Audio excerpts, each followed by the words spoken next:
ঝাড়গ্রাম শহরে দেবে road show, সেই ছবি আপনারা দেখতে পাচ্ছেন। ঝাড়গ্রামের তৃণমূল প্রার্থী কালীপদ সরেনের সমর্থনে রোড শো, দীপক অধিকারী ওরফে দেবে।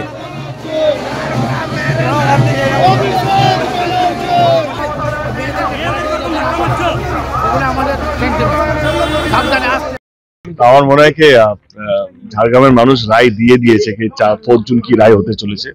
এবার ঝাড়গ্রামের সিটটা তৃণমূল কংগ্রেস জিততে চলেছে এবং তাতে ডেফিনেটলি তৃণমূল কংগ্রেস একজন সৈনিক হিসেবে, একজন কর্মী হিসেবে ডেফিনেটলি ভীষণ ভালো লাগছে। আপনার ঘাটালে বারবার দেখছি আপনার যে প্রতিদ্বন্দ্বী তার মুখ থেকে আপনার বিরুদ্ধে অনেক কটু কথা বেরোচ্ছে, কিন্তু আপনি সৌজন্যের রাজনীতি দেখাচ্ছেন, আপনি কি বলবেন? কি বলি বলো তো, আমার কিছু বলার আছে? আমার মনে হয় কি ও ভাবে আসলে ওরও কোনো দোষ নেই, কারণ ও ভাবে এইভাবে জেতা যায়, কিন্তু আমার মনে হয় না মানে অ্যাটাক করে কথা বলে জেতা যায় অন্তত ঘাটা লোকসভা কেন্দ্রে। সেটাও হয়তো 4 জুন যখন রেজাল্টটা বেরোবে ও বুঝতে পারবে, এখনো বুঝতে পারছে না, কারণ ভাবে যত বেশি অ্যাটাক তত বেশি ভোট পাবে। আমার মনে হয় যত বেশি অ্যাটাক করবে তত ভোটে আমি জিতবো বা ও অত ভোটে হারবে, এটা কোথাও যেন মনে হয়। লাস্ট 2 বছর ধরে যেভাবে ও আমাকে মেলাইন করার চেষ্টা করছে, আমাকে অ্যাটাক করার চেষ্টা করছে, আমার ভাবমূর্তিটাকে নষ্ট করার চেষ্টা করছে। আর মানে ঘাটালে মানুষ জানে আমি যেখানে যাচ্ছি, দিন হোক রাত হোক, গরম হোক বৃষ্টি হোক ঝড় হোক, যেখানে যেখানে যাচ্ছি মানুষ আসছে, মানুষ আশীর্বাদ করছে, এবং যে যে পার্টিতে গেছি সবাই একটাই কথা বলছে যে এই জিতছে তো বটে, কত মার্জিন হবে সেটাই দেখার কথা। তো আমার মনে হয় এটাই তো জবাব, মানে আমি জবাব দেওয়ার কি, মানুষ জবাব দেবে এবং ও হয়তো 4 জুনে বুঝতে পারবে। যেটা বক্তব্য 4 জুনের পর মুখের যে হাসি সেগুলো মিলিয়ে নেবে। ঠিক আছে, শুভেন্দু অধিকারী ভগবান, আমার মনে তারও একটা আমার পাশে শুভেন্দু অধিকারী একটা মন্দির হওয়া উচিত, তুমি সব জানেন।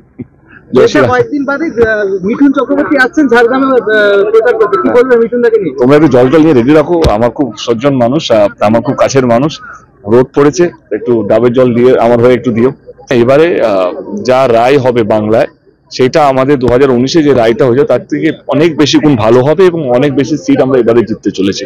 দেখুন, আগের বার আমরা জানতাম মোদি আসছে,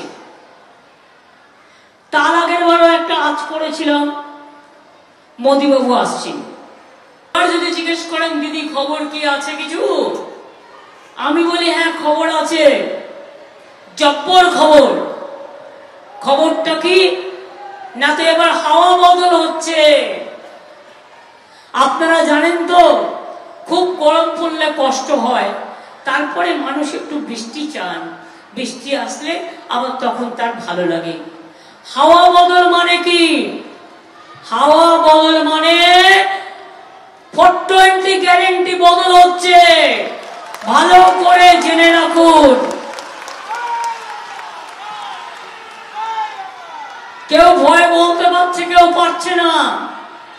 এখনো পর্যন্ত যা মোটামুটি এসছে 4th ফেজ হয়ে গেছে, তাতে 195 থেকে 200-র মধ্যে বিজেপি বড় জোর হলে থাকতে পারে, আর ইন্ডিয়া জোট পাবে 295 থেকে 315।